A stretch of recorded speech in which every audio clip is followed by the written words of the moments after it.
ธุสาธุสาธุสักเคกาเมจรูปเปกิจิกาตเตจันตริเควิมานิเนทีเปลเทจักขาเมกรุณาคาเนเทหาวัตถุมหิเคเตภูมิมาจยันตุเทวาทลาวิสเมยักขะคันตัปพนาคา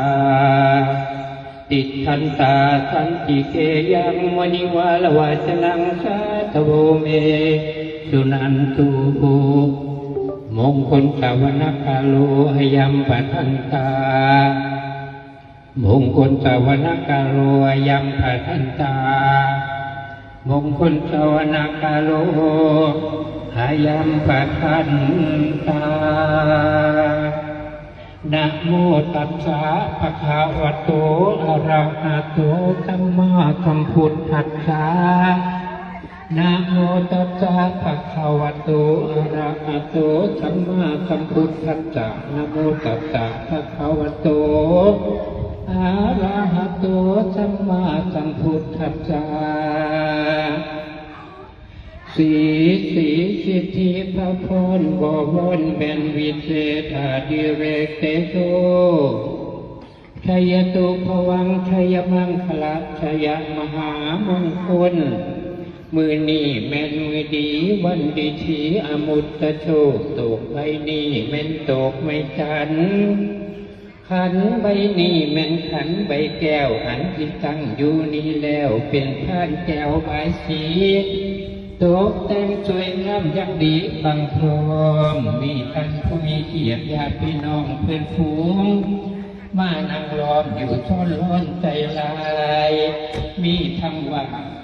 ฝ่ายผูกแขนมีทั้งแหวนไตปอยปัดปินน้อยซอยบางบ้าน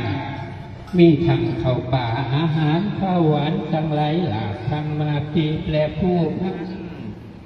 พร้อมสุอันดีด้วยมีทั้งข้าวต้มกล้วยใบสีมีไข่ต้มน้อยดีเกี่ยงปลอดแต่งสวยงามสุดยอดเดาดามาลาหอมห่วงเฮาเหล่าขวดแก้วใช้ให้ฝากฝันทุกสิ่งอันในเตรียมไว้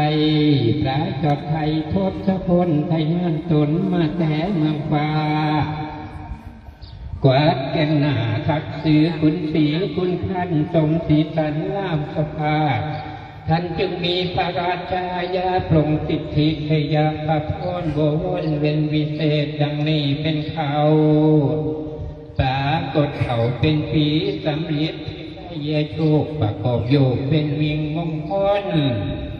ได้เชิญตนเป็นหมอสูตรเถาให้มาเว้าห้องกูเอาขวัญว่ามาเด้อขวัญ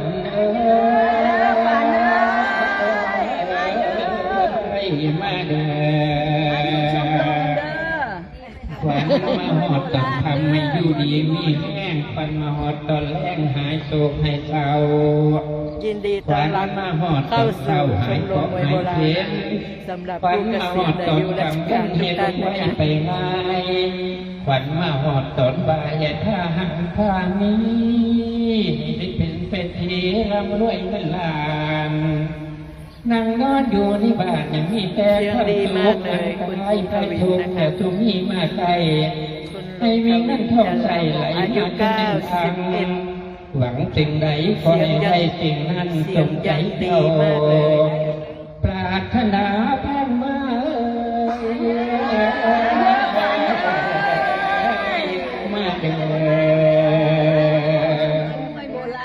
สวัสดีฝันก็มาทุกคำฝันจุดเนื้อตุ่จริงแล้ว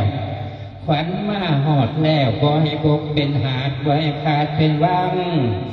ฝันอยากได้อันยังขอให้ได้สิ่งนั้นสมดังมาโนหวังอันว่าพอยไปสั่งยาที่มีมาต้อ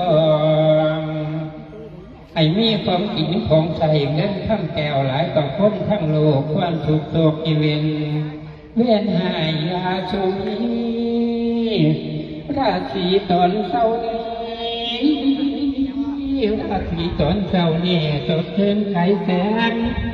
ราศีน้ำตอนแรงให้เจ้าใจหุ่งคือแสงไฟฟ้า อันมาโรคข้าไข่วัดไข่ให้มีหางมีแต่สุขอยู่สังอันยังมีเจ้าแม่นเก้าหอมใจห้องห้อง